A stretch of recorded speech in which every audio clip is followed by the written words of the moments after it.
Hello guys and gals, me Mudahar, and welcome to another episode of Haunted Gaming. This time we take a look at a creepypasta called Bead Sky. This is literally one of the best creepypastas that I've read in a while, and I'm going to leave that spoiler from the analysis over here, because I think you should really sit down and check this one through. That being said, what could Bead Sky contain to put me into such a mood? Well, sit back, relax, and see what happens in this gaming creepypasta. A couple months back, I used to be a college teacher teaching computing development. I wouldn't call myself a lecturer. I wasn't good with just talking to people for an hour. Plus, my lectures never took place in a hall. Most of the time, we were in one of my university computer suites, very much like a lesson in a normal IT class. Most of my days were spent showing my classes how to design files and documents and eventually code their own games. I have to tell you, it was a pretty fun, game seeing the guys, start my class barely being able to code a game, of noughts and crosses, and leaving after 3 years being able to make their fully rendered 3D games. A little exercise I used to do at the end of the second year of the course would be to give them the ROM documents to some classic 2D games you can find on emulators and forums anywhere online. These ROMs ranged from the Super Mario Bros. To Final Fantasy and everything in between. When I gave them the documents, I used to give them until the beginning of the next year to edit the documents in such a way that you'd be playing a different game, designing new levels and sprites, etc. This gives the students a chance to enjoy playing with old games, while also learning how to code for themselves and insert their own creativity into the pieces. Over the years of me doing this, I have had some very mixed results. Depending on the level of the students, it ranged from an intriguing demake of Aliens vs. Predators using game mechanics from Contra and Ninja Gaiden, all the way down to a Pokemon game with some truly terrible attempts at changing the game with awful new Pokemon and glitchy gameplay, which was almost painful to play through. Some of the students even tried to frighten me by attempting to make these games scary or disturbing somehow. But only one student managed to do that. It was late in the term and I set this particular piece of work for a relatively small class of mine. There were only 10 students in, 6 guys and 4 girls, and they all seemed to be getting along pretty well. No animosity or bullying in the class at all. In smaller classes of older students, you usually find that. As I set this project for them over the summer, there was a mixture of excited and concerned faces. This was common among less confident students. One of the girls in the class, called Kim, asked what I would be looking for in the games, as in themes or elements in the gameplay from the existing game. I'd always tell them the same thing, that I would, that I would try and stray as far away from the source materials as they could, to allow more creativity in the game itself. I always gave the analogy that I won't mark a piece of work highly if you just change the sprite of Sonic the Hedgehog into a gopher, or made Mario a German plumber. I also say that sometimes the best way to innovate sometimes is to make something close to your heart, something which you truly enjoy. After I had explained all of this, the class seemed more assured of what they needed to do. I adjourned class, but called back one of my students. Let's call him Tom. He was a problem child in the class. He was extremely intelligent and very good at basic coding before he even started the class. However, he was very socially inept, usually sitting to the side of his classmates and only really talking to the others if they asked him for help or asked how he was. No one was mean to him, he just kept to himself. I asked him if everything was okay and if he understood the assignment, as the last few he had handed in hadn't been up to his usual high standard. He said everything was fine, even saying that he had an idea for a completely original game to do for the project, and that assured me he would provide something interesting for me to play. And the prospect of an original game was very welcome. Too many times I'd been sent a game which was just a redesigned level from Super Mario Bros. Claiming it's a new game, which wasn't nearly as impressive for a student at this age of their teaching. Over the first month of the summer break, I always keep myself free so that my students can contact me via email. If they have any problems with the assignments, I set them. Usually I get a few questions on basic formatting from students who missed classes, and then some more asking me to test their game to see if it works. I usually say no to the latter of these, as it means I am giving the student an advantage over the others. It was at this point that I got an email from Tom. This was the first time I had his application, that I had received an email from him. Like I've said, he always kept to himself, and he was always pretty good with understanding projects and assignments. He didn't need much prompting towards getting the work done. However, Tom's email wasn't asking for help. He wasn't emailing me to trial his game. This is the message he sent me. Dear Sir, I am writing to you for two reasons. Firstly, I regret to say that I will not be rejoining your class when the new year starts. This is due to an important matter which I have to attend. I wish I had enough time to complete your course, but my leaving is unavoidable. Secondly, I have completed the project you set the class before leaving. Although it will not count towards my final grade, I would like you to have a look at it. As I said in class, I think it's very original and based on something personal to me. However, could I ask you one favor when playing this game? Please don't show it to anyone else. You will know why when you play it. Thank you. Tom. Attached to the email was a file called Bead Sky. This confused me greatly. What could have happened to him that would make him suddenly quit the course? And if he was in such a rush to quit the course, why did he still send me this game? I should have questioned this more, but I always tried to stay out of the personal lives of my students as much as possible, as to avoid complications. The files in the email stayed there for a few days before my curiosity got the better of me. Although I no longer had to mark his work, and he had left so abruptly from my course, the idea of an original game made the engines of old 2D games compelled me to look into it. I opened the file, and surprisingly I could open it straight from the file itself. No need for an emulator, which is par for the course in this project, as it is easier to code and edit. When clicking on the main file, simply titled Bead Sky, my screen went black for a few seconds while it was loading. After a couple of seconds of this, the title screen had appeared. The title seemed to be made of children's playblocks, and spelled the title of the game, no spaces, all in capitals. The background was a simple blue sky with an odd cloud floating by in the background. I pressed the start button and the game started with the player in his room. I recognized the engine used for this part of the game was the one from Pokemon Gold and Silver. The sprites and surroundings, however, were completely different. The room was much more detailed than anything in the Pokemon games, with very specific posters on the wall, a computer, bed, games, consoles, etc. It even had stray socks and Coke cans on the floor. I felt relieved by the fact that he had put so much work into this. Almost every single pixel on the screen had been changed, nothing was reused from the original game, bar the models for the character sprites, but even that was heavily edited. The character seemed to have light brown hair, a red t-shirt on with dark blue jeans and white and red shoes on. The sprite itself looked very much like Tom himself, which made me think that this is what he meant by the game being something personal to him, like a fantasy adventure where he was the hero. Although I was impressed by the amount of detail put into just one screen of the game, the fact that he has suddenly left the course despite all this hard work worried me slightly more than before. As I moved the character around the room, it seemed quite fluent. There was no lag or glitching in the movement. I left the room and came to a corridor. Each room had its own flavored text. For example, Dad's room. He wouldn't be happy if I went in there without asking firsty. And Eleanor's room.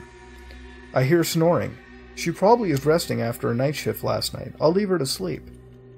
I was mightily impressed by all the work Tom put into this game. It had barely been 2 weeks since I set the project, and this looked very polished already. I couldn't go to any other rooms in the corridor, so I went downstairs to a large open area, with the first character despite the one I was playing as. It seemed to have a receding hairline and glasses, and wearing a suit. I went over to him and began to talk to the guy. Dad. Good morning. Tom, are you off to university today? Tom, yeah, I will be soon. Ah, good. Just don't wake your sister. She had a tough shift last night. I had met Tom's dad before when he was having some problems in class at the beginning of the course. It's strange to say, but I could almost hear his voice when the words came up on screen, almost like this conversation had happened in real life between the two. It wasn't a massive piece of dialogue, but Tom wasn't really a big talker. After this, I left the house and began a short cutscene of Tom, which is what the character was called, by the way, on the bus. The music was innocent enough and matched the ambience of the background, which is colorful and had lots of pastel colors on show. However, this changed for a split second. When I looked at Tom, the sprite seemed, its eyes had closed. Suddenly, for about half a second, the music changed to a static sound and the background flickered between the colorful normal backgrounds to a navy blue void with only Tom's sprite, colored against the blue background. I assumed it was a glitch. No one gets this kind of ROM hack completely right the first time, especially one as ambitious as this one. Now, after the short bus journey in-game, Tom's sprite arrived at a large building with a billboard outside of it. This is where the game's accuracy became slightly concerning. Looking at the billboard, it turned out to be a map. An exact map of the university's campus. I don't mean a rough outline of the pictures. This was accurate down to the trees and benches in the center of the university. This level of accuracy surely wasn't healthy, especially in the short time since the piece was set. It was bordering on obsession. As I entered the front door and the word box popped up on the word objective in block capitals, when I continued, the next line said find Becky. This is when my slight concern turned into panic. One of the girls in our small class was called Becky. She was a smart enough girl, but not amazing at the course. So asked Tom for a lot of help. As a teacher, I could see him staring at her a lot during class and looking away nervously when she turned around. I thought this game would be some kind of sick wish fulfillment game where he gets the girl, which is fine as long as it stays within this game. I realized that sounded a bit hysterical. This part might just mean he has to find his classmates to get to the lesson. I pressed on and noticed the gameplay had suddenly changed. Although all the sprites remain in the Pokemon style, it now played like Metal Gear, a Nintendo game which mostly focused on stealth. All the other characters had a cone in front of them which conveyed their sight, and Tom had to avoid all of these to reach the top of the screen and eventually Becky. However, the glitch from earlier re-emerged. But this time, every time the player was caught, there would be a small surge of static noises. The background would go dark blue and the player would be sent back to the beginning of the room. This made me think this was either a glitch to cover up a dying animation or deliberately programmed to signify something. When I finally managed to reach the top of the screen, the game went back into the objective screen, this time with a more sinister message. The objective: follow Becky without being seen. This led into a group of sprites standing in front of Tom, all of them looking like one another of the students in the class. Standing in the middle of this row was a brown-haired girl with a blue shirt on and white skirt. It was Becky. It must have been. The focus of the game in this section was to find her, so it has to be her. The objective of this game was quite disturbing now. What you needed to do was to get close enough to the group to hear Becky talking, without them noticing you there. What this is essentially a stalking game. Stranger still, when you got close enough to hear her, text boxes would appear with what she was saying. The ones I remember were: Becky writes, "I'm so glad this is the last day of term. I have the house to myself for the rest of the week, so you can come around whenever." In another one she writes, "I can't wait to get home. I didn't sleep too well last night. I kept on thinking I heard rustling in the bushes outside my window." There were sentences like this every 10 seconds you went undetected, and the same static noise and blue screen as before when you were noticed, along with the message simply reading as Becky turned around. Becky writes, Tom. The section lasted for about 5 minutes before getting to the familiar door. As the group reached the door, I lost control of Tom. The next bit was creepily accurate. All the students entered the class, and a sprite of me was standing at the front, wearing the same clothes as I was on the last day of term. It became even creepier that the teacher, my sprite, recited the entire lesson I gave them, including setting the project for them to do. At this point, I didn't really know how to feel. What was I even playing anymore? As the students left the room, the objective stayed the same as before: follow Becky without being seen. Only this time it was longer, leading out of the campus into a house where the girl ran inside with her friends. After this, a flash of blue lasted a bit longer, as well as the static. It showed not only the sprite of Tom, but also the outline of the house Becky had entered.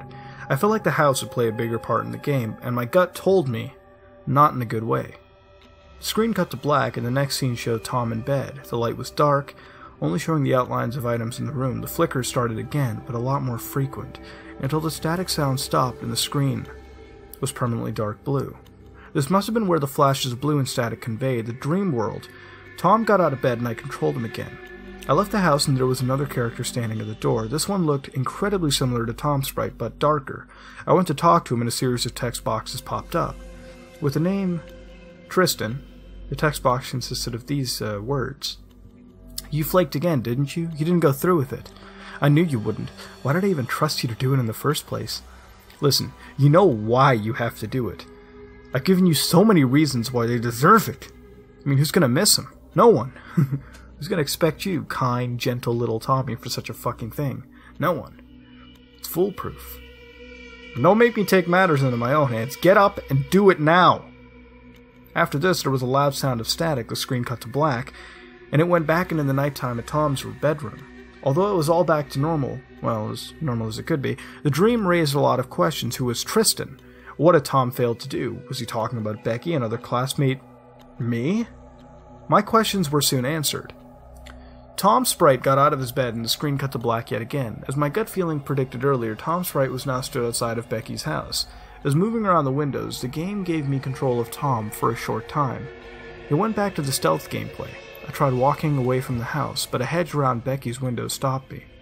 I couldn't walk backwards. I could only walk towards a small window, and as soon as I reached the window, the screen cut to black again, and suddenly I was inside the house. What's going on? I thought, perplexed as why the game was even sent to me. Why would Tom send me this? At this point, the light came on in the room, and a sprite stood in the doorway. It was Becky. My heart sank, almost like I was trying to prepare myself for the next scene. Becky had begun to speak. Who's there? Is that you, Tom? Why are you in my house? I told you before, Tom, if you don't stop following me, I'd call the police. I saw you today following me and my friends. Now you've broken into my house. What were you going to do? That's it, I'm calling the police. Becky took a couple steps into the room towards the phone, and Tom spoke. No! After this, a battle scene appeared, and this was by far the most disturbing part of the game. The battle played out like the ones in the Pokemon games would, but instead of a sprite, there was a very distinct pixelated image of a girl in floral pajamas and barefoot. Each player had a health bar, but no numbers underneath them, only their names above. Tristan writes, "Stop her, you idiot," appeared at the bottom of the screen, and then a big menu showed up. The only option was fight, and Tom had one attack, punch. I hesitantly used it. A big chunk was taken out of Becky's health bar when the move went through. Becky writes, "What are you doing?" And after this, I lost control of the battle. I was helpless now, just an onlooker. Becky used run, but it failed. Tristan, stop her now. Tom writes, "I'm sorry," and uses punch. Becky says, "Please stop. You're hurting me." Tom? Becky uses run, but again it fails. Tom writes, "Don't make me do this." Tristan says she can't leave now.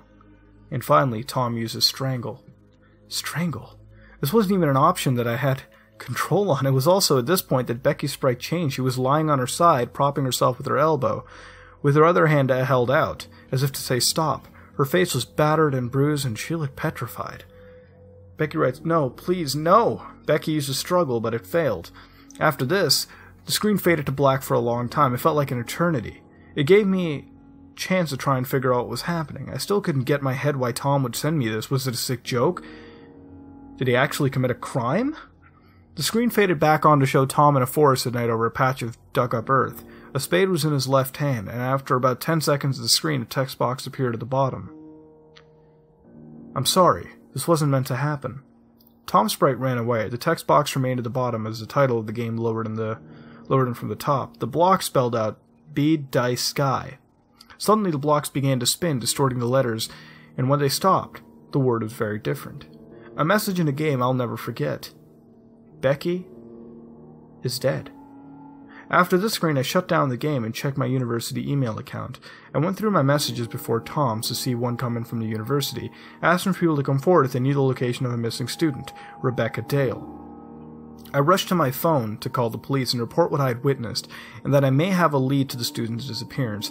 I unplugged my laptop and took it to the police station, hoping the game was more of a warning sign of what Tom was planning to do rather than what he had actually done. Unfortunately, I was too late. I'm writing this several months after events for several reasons. Firstly, it's only really taken me until now to fully grasp what I was involved with. The news of Tom's trial had come much sooner than I was anticipating. They found him apparently north of where we were, hiding in a small abandoned house. I gave my evidence in court and then left proceedings in one day. I avoided eye contact with the young man, but I could feel his eyes burning into the side of my head. A few days after I appeared, the full story was reported on in the national papers. I read the story just to see what had happened. The headline read, "Game Killer 20, charged with murder of student." As I read further, the whole grisly business takes place outside the game.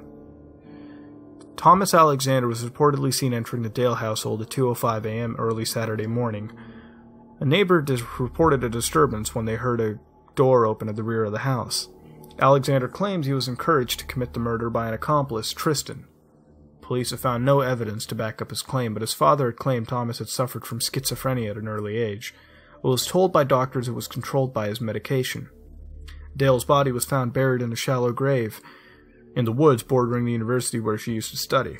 A teacher alerted the police to a game sent to him by Alexander 2 weeks after the murder had taken place. All of this made me feel sick to my stomach. I felt like I had a part of this whole crazy plot. I felt paranoid, almost as if Tom was coming to get me. Now that I told the police about the game, even though he said to tell no one, I hadn't slept in days. I asked the police whether I could be relocated, somewhere where Tom couldn't find me if he ever got out of prison. I was put into the witness relocation program 3 days after the court had cast their sentence. Although I am much more relaxed in my new life, I can never forget what had happened. Recently, while rereading some of the reports on the case, there was a paragraph at the bottom which I had always neglected to look at. It was after the gruesome description of how Tom disposed of the body, and that was always enough for me to stop reading in disgust. I read further, and the pain and torment came rushing back to me, all because of one line. While looking over the data in the game, researchers found a picture file showing the deceased in the woods she was buried. Her face was heavily bruised, bloodied, and her clothes torn, presumably from the attack. This line filled me with dread. I looked over my old email address where the police told me not to actively use anymore, and found the files Tom had sent me. Sitting beside the game file I hastily clicked on was indeed a picture file. I'm sorry.jpg. To this day I haven't even opened that picture. It tortures my mind with its contents. But I refuse to open it, just in case it lets Tom back into my thoughts. Through this, I can be rid of Tom forever. Well, that was something I honestly didn't expect, and that is a very good thing, because hey, this creepypasta turned out to be a really awesome one, and in fact, I haven't read something this good in my eyes in quite a while. Now, first off, no one was actually killed. I looked into it, and of course, this is fake. Of course, we typically aim for creepypasta to have some form of realism, but in this case, unfortunately, no one had died, or that's what it seems like, because, hey, let me tell you, if this actually happened as this creepypasta dictates, it would go pretty national. Unless it happened in some smaller country and literally everything was changed around for the sake of privacy. Hell, now that I think about it, holy crap, this could have happened in Vietnam or something and we wouldn't even fucking know about it. And that's scary, but with references like witness relocation, I'm going to assume the United States, even though I know other nations have similar programs, okay? I know that, but for the sake of a good ending to this video, sort of a happier note, I'm assuming states. And it never happened, okay? Because if it did happen over here, we'd hear about it, for a while. It would be something big. Now, it raised standards for itself by using a computer science professor, but it stuck to its guns and it made sense technically. In all honesty, a game like Bead Sky can exist, and it would be relatively easy to program. It would take time, obviously, making the graphics and stuff, but it's not an impossible game to program. Hell, I can sit here and code it for you together on a stream if you people, if you want, but, I'd have to dust off the old programmer gloves at that point. Now, bottom line is, it's not like it consists of elements out there that are, impossible to code for in this sort of contained world that it is crafted. It's a story that keeps its plausibility, game acquisition makes sense, and it's a new, refreshing way to introduce it. It's not like, your fucking game clerk tosses a game at you or something. No, it's a normal way to showcase, how a game like this comes to be. And even when the glitches happen in here, we can chalk that up to just the person deliberately putting them in, or a genuine game glitch. It's not like our protagonist is weird. In fact, our protagonist is very natural as well. They're a computer science professor, they know what they're talking about. Heck, they even make references, to games like Metal Gear on the NES as to signify, where their age bracket is. Now they're relevant with current, games. It's not like they ever mention modern games typically. They always stick to old NES or Game Boy, Color games. Typically, if they're mentioning newer games, right, like, for example, let's just toss Metal Gear Solid 4 or something like that, then you'd know they have a larger gaming repertoire, right? But over here, since they talk about older games, they stick to it, and so far it feels natural for this character. Moving on as well. It's as if we did experience this as a teacher. Now, I'm going to detail why that happens. The game itself, if you read it through, if you listen to it, you know that you could actually picture what was going on in this game in your head. The detail was there. In fact, the detail was so there that I could literally image the gameplay in my head. And that made for some truly unnerving feels throughout the whole creepypasta. I felt, again, as I was the teacher actually playing the game throughout it, even though I wasn't. It all built up and it established itself well. All acts of it were interesting, and at no point did I feel like it was either too long or it was too short. Cliche-wise, it seems relatively free, and even if they are there, you have to understand, they're not so evident enough to really cause a whole bunch of cringiness to you. They're just, even if they're there, they still work well. You can have cliches, but you have to incorporate them properly for them to feel natural, otherwise they stick out like sore thumbs. I'd say it's great. This creepypasta, honestly, to me, is one of the best in a while. And I'd love to see more from this, okay, through this author. This is a good creepypasta. I like it. That being said, this has been another episode of Haunted Gaming. And if you like what you saw, please like, comment, and subscribe. Dislike it if you dislike it. And again, please let me know in the comments below what would you rate this and what would you change to make it better. This is me, Mudahar, and I'm out.